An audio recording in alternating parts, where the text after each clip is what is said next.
అన్న నమస్తే అన్న. అన్న అన్న రేపు వెంకటేష్ గారి పుట్టినరోజు రాబోతుంది. అలాగే సంక్రాంతికి వస్తున్న వెరైటీ డీటెయిల్తో కూడా రాబోతున్నారు. అసలుకి వెంకటేష్ గారి అభిమానిగా ఏం చెప్పాలనుకుంటున్నారు? విక్టరీ వెంకటేష్ గారు ఆయన పేరులోనే విజయాన్ని పెట్టుకున్నారండి. యాజ్ ఏ జెన్యున్గా ఇప్పుడున్న నలుగురు హీరోలు మనకు స్తంభాలు నాగార్జున గారు, వెంకటేష్ గారు అండ్ చిరంజీవి గారు, బాలకృష్ణ గారు, వీళ్ళు నలుగురులో ముగ్గురు హీరోలు కలిసి చూసే సినిమా ఏదంటే వెంకటేష్ గారి సినిమానే. ఎందుకంటే సపరేట్ ఫ్యాన్స్ పేషెంట్ ఉన్నది వెంకటేష్ గారికి ఉండదు.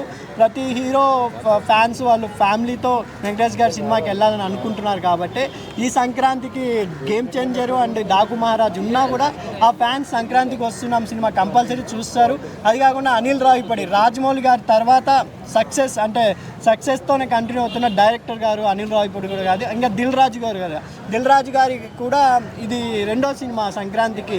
ఫస్ట్ గేమ్ చేంజర్ కూడా దిల్ రాజు గారే కాబట్టి అండ్ రెండో సినిమా కూడా చాలా బాగా సంక్రాంతికి వస్తున్నాం కూడా ప్రమోట్ బాగా చేస్తున్నారు. అది కాకుండా వెంకటేష్కి బర్త్డే ట్రీట్గా ముందే రమణ గోకుల్ గారు ఇచ్చేసారండి. గోదావరి గట్టి మీద సాంగ్స్ ఏమన్నా ఉందా అండి? ఫ్యామిలీ ఆడియన్స్ చాలా రోజుల తర్వాత వెంకటేష్ గారు ఒక హీరోయిన్తో స్టెప్ వేయడం జరిగింది. ఎప్పుడు ఆయన మాస్ ఈ మధ్య ఎక్కువ కాన్సెప్ట్ ఓరియంటెడ్ మూవీస్ చేస్తున్నారు కాబట్టి సైన్ దేవులు ఇలాంటివి ఒక మంచి ఫ్యామిలీ సాంగ్ చాలా రోజుల తర్వాత విన్నాం. గోదావరి గట్టు మీదే మన మాధవిలత గారు కానీ అదే మధులత గారు కానీ రమణ గోకుల గారు కానీ చాలా బాగా పాడారు. సాంగ్ చాలా ట్రెండింగ్లో ఉంది. ఒక క్లాస్ సాంగ్ ఈ మాస్ బీట్లో కూడా అని అనిపిస్తుంది. అన్న వెంకటేష్ గారు ఏ డైరెక్టర్తో కలిసి వర్క్ చేయాలనుకుంటున్నావు? నా అభిప్రాయం ప్రకారం ఇప్పుడున్న డైరెక్టర్ వెంకటేష్ గారికి సూట్ అయ్యే డైరెక్టర్ అంటే త్రివిక్రమ్ గారు అండి.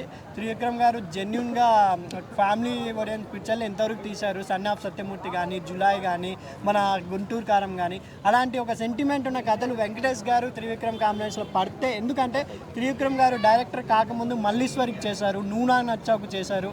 అలా డైరెక్టర్ కాకముందే హిట్ కాంబినేషన్ వచ్చేసింది కాబట్టి ఆయన డైరెక్టర్ అయిన తర్వాత వెంకటేష్ గారితో ఎక్కడో చేయలేకపోయారు. కంపల్సరీ చేస్తే చాలా బాగుంటుందని ఒక ఫ్యాన్గా కోరుకుంటున్నాను. ఈ బర్త్డే సందర్భంగా వెంకటేష్ గారు త్రివిక్రమ్ గారు కలిసి చేస్తే ఇంకా ఫ్యామిలీ ఓరియంటెడ్ ప్రకారం అది కూడా చాలా టాప్లోకి ఉండబోతుందని అనుకుంటున్నాను. అని అలాగే వెంకటేష్ గారు ఆల్రెడీ అంతకుముందు సీతం వైట్లో సినిమాలు ఇచ్చేటని చెప్పి సూపర్ స్టార్ మహేష్ బాబు గారితో కాంబినేషన్ ఇచ్చారు. అప్పుడు సూపర్ చిన్నోడు పెద్దోడు అనేది ఇప్పటికీ మన చిరస్థాయికి నిలిచిపోయింది. ఇటువంటి కాంబినేషన్ మళ్ళీ ఆయన పక్కన ఎవరితో కలిసి యాక్ట్ చేస్తే బాగుంటుందని ఎక్స్పెక్ట్ చేస్తాను. ప్రభాస్ అండి.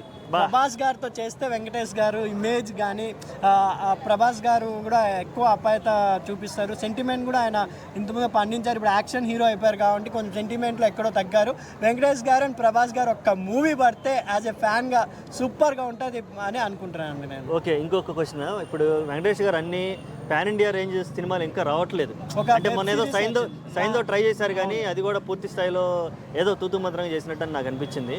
ఏదన్నా ఒక పాన్ ఇండియా ఫిల్ము చేస్తే బాగుంటుంది అని నేను అనుకుంటున్నాను. నా అభిప్రాయం ప్రకారం రానా గారే ఈ ప్రపోజల్తో వెంకటేష్ గారిని కూడా పాన్ ఇండియాగా చేయబోతున్నారు అనుకుంటున్నాను. ఆల్రెడీ వెంకటేష్ గారు చెప్పడం జరిగింది. రానా ప్రపోజల్తోనే నేను పాన్ ఇండియా వెబ్ సిరీస్ చేశారు నెట్ఫ్లిక్స్లో.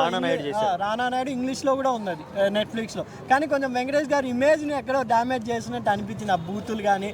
వెంకటేష్ గారు కూడా చెప్పారు నాకు 100% దీనికి క్రెడిట్ రానా ఎలా చేయమంటే అలా చేశాను అన్నారు. కాబట్టి అది కొంచెం ఫ్యాన్స్ పరంగా కూడా డిసప్పాయింట్ అయింది. అది వెబ్ సిరీస్ కాబట్టి సరిపోయింది. సినిమా కూడా పాన్ ఇండియా సినిమా తీయాలని అనుకుంటున్నాను.